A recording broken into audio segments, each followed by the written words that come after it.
Hi, Skysun here from SkySunStudios.com, and today I'd like to do vid 3 of my EQ tutorial series, and in this video I'd like to cover shelving filters. Shelving filters they can be very useful, and they're a little bit milder than pass filters, and they behave a little differently than peaking filters too. So for starters, I think I'll go to the low shelving. Let me make it a shelving filter. This filter in the Pro EQ, it can be a peaking filter or it can be a shelving filter of differing slopes even. But mainly you can choose between a peaking filter or a shelving filter. Right here, it gives you that option. So I'll go to a 6 dB shelf, and this low frequency shelving filter here, I'll engage it and I'll turn the gain up.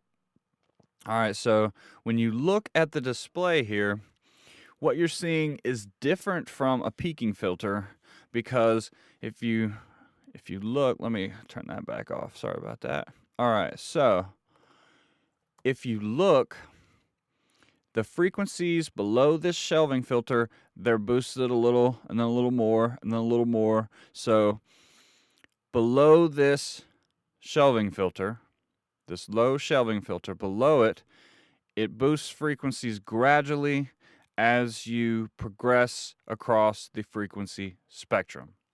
So why is that so great? I mean, why is there some mathematician somewhere who created an algorithm for a filter that we know as a shelving filter? Well, shelving filters, because of their behavior, because of their attitude, they can sound very natural. They can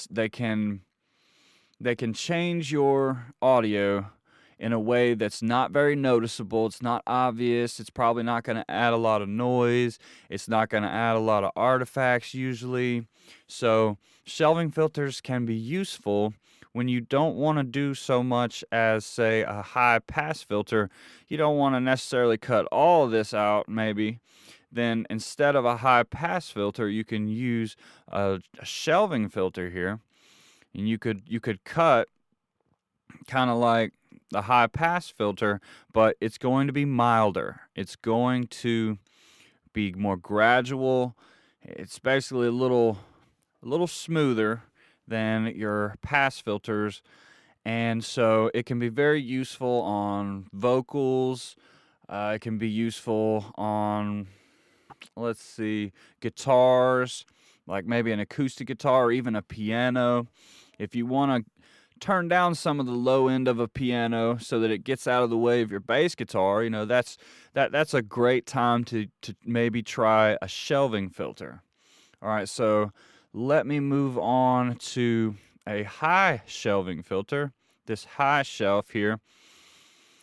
How about boosting a little bit of the higher frequencies for a little more presence, a little more brilliance maybe. Maybe if you want to make something seem a little closer to the listener, you can do that naturally, again, with a shelving filter. All right, so let me turn the frequency knob down. You will see that it can boost, but it gradually boosts a little more, and it's very mild, and it's not going to affect the natural sound of your source, of your recording. It's not going to affect your recording too much. Now, do you want to boost something like this with a shelving filter? Probably not, because up here it's going to be boosting a lot of frequencies. It might boost hiss, it might boost noise that got into the recording. So shelving filters, you might not want to be too extravagant. You may not want to be too aggressive with a shelving filter, but nevertheless, a shelving filter, it can also soften the highs a little bit in a natural way, or it can make something seem a little further away if you were to use a high shelving filter like this. So there's a lot of different practical uses for shelving filters. And finally, I would like to show you how you can change a shelving filter into something a little more aggressive. You can go to a 12 dB shelf, and this, if you will look here, basically it's going to be a little more aggressive.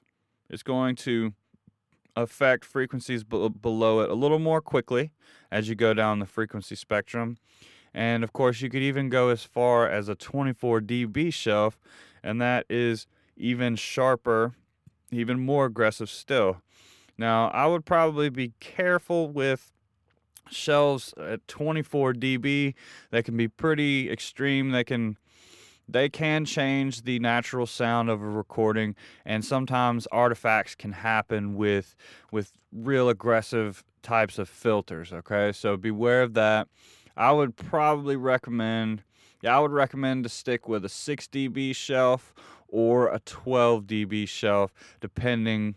And you could use a 24 dB shelf here and there, but if you use them all over the place on everything in your song, then it's probably going to end up sounding pretty processed. It might sound unnatural. You might have some artifacts that are audible. So when it comes to filters, I usually stick between 6 and 12 dB, and even with pass filters, I rarely go past 12 dB per octave, maybe 24 dB per octave on a couple things in a mix, just to really get rid of some low end that I don't want. But I certainly don't use a 24 decibel per octave filter on everything in my mix. The less processing you can do to make it sound good, the more true your audio will represent the recording. Okay, so there's another little tip tossed in there. And so that covers shelving filters. Remember, you can change this from a shelving filter back to a peaking filter if you need to use it for a peaking filter.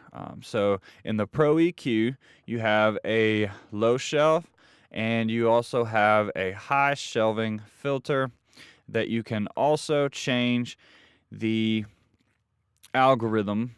You can change the aggressiveness or the slope of the filter with these choices here, this little menu. All right, so that covers shelving filters. If you have any questions, feel free to post them below the video. Thanks for watching. Come back for more from Skysun.